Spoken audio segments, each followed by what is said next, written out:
connect my hands, and you were doing the pendulum, and you get your hip to about here. And then what you try to do, and pretty much everybody did this at one point, you try and go early. And the problem with this is what?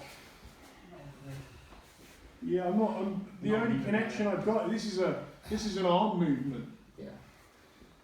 And then what happens a lot of the time is occasionally I get away with it, but a lot of the time it fails. And I've just carried all this weight on my diaphragm, done the pendulum, got into here. And once I get to here now, this is where I just want to be wedging my knee up his arse. Right? And if you see how my knee and elbow are together now, if he tries to walk away from me, he's loaded himself here. Now I'm good to go. Yeah. So I want to get this knee in. Look how I'm trying to get my hip lifting him. So my arms are just holding him in place. But what's really lifting him, go on, put your weight on. What's really lifting him is this knee. I want to get this knee in. So once his knee's here, look, his hip just moves under. That's really the difference. There's no effort because I'm connected. Well, what's connection? Removing the space. So that when I move, my body is wedged against him. It's exactly the same as Ogoshi for me. This is the same principle as putting my arse crack, as we come on Sunday, putting my arse crack on his hip bone. Now all the arms really do here in this sort of position, hold him on where I want him. My hips do the work. The equivalent of what we're trying to do, of what people are trying to do here is like this, and then not having their hips quite connected, and then trying to go for it.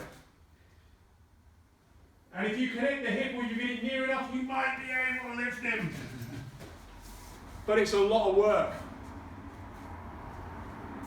Yeah, so that's the number one. Let's just work on literally, I'm not going to go to the effort of lifting a 13 stone guy or whatever he is.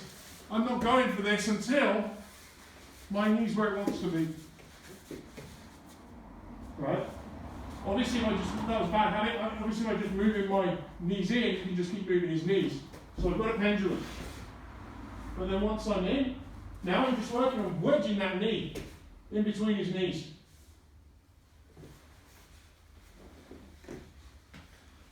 That's what we want.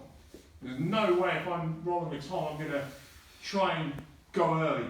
I'm going to try and get my breath, pendulum in, get in as tight as I can. I'm going to start wedging that knee right up between. Because he's heavy. I don't want to lift him with that disconnection and then have to go on a second or a third. Yeah, so we've got that. So let's give it a go, wedging it in, 3 for 3. Pendulum, wedge it in. If you need to, pendulum again. Even just doing this, even when you're here, this isn't like, he can't step faster than that. There's no way he can step faster. Yeah? Let's give it a go.